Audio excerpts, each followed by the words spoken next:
4월 21일 KMA 뉴스 브리핑입니다. 정부가 올 겨울에 코로나19가 대유행할 수 있다는 전망을 내놨습니다.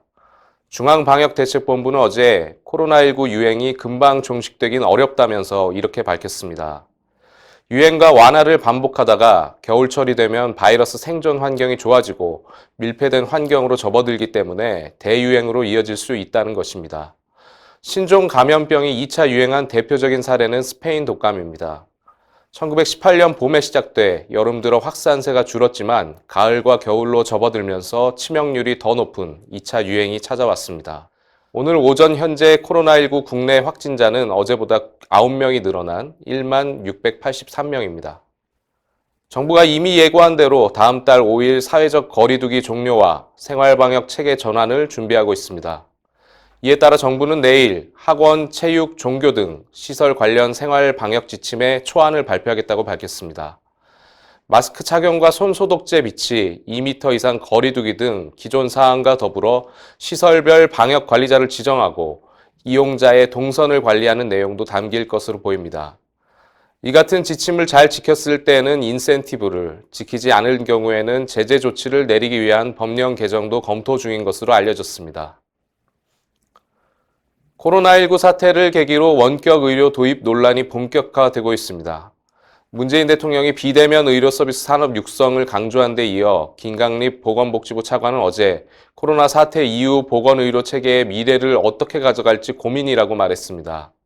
원격 의료를 직접 언급하진 않았지만 정부가 한시적으로 허용한 전화 상담과 처방의 연장선에서 원격 의료에 대한 논의가 이루어질 것으로 보입니다.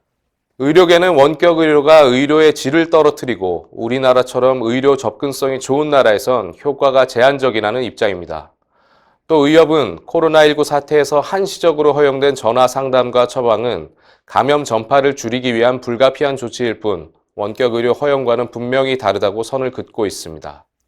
젊은 의사들과 의학도들이 사회적 거리두기 국민 캠페인에 나섰습니다.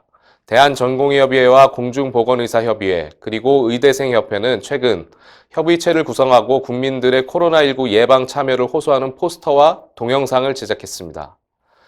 젊은 의사들은 가장 간단하지만 꼭 필요한 사회적 거리두기로 의료진에게 힘을 더해달라며 동참을 호소했습니다. 코로나19 사태가 장기화하면서 경영난에 빠진 의료기관을 살리기 위해 의협이 나섰습니다. 의협은 최근 하나은행과 협약을 맺고 개원의에게 최대 6억 원까지, 봉직의는 최대 3억 원까지 제공하는 대출 지원 사업을 시작했습니다. 금리는 2.5%인데 의협 회원의 추천서가 있으면 개원의는 0.5%, 봉직의는 0.3% 추가 감면을 받을 수 있습니다. 의협 홈페이지 안에 링크된 사이버 하나은행을 통해 신청하면 됩니다. 한편 의협은 의료기관 경영지원 태스크포스를 구성하고 병의원에 실질적인 도움을 줄 수 있는 방안을 마련 중입니다.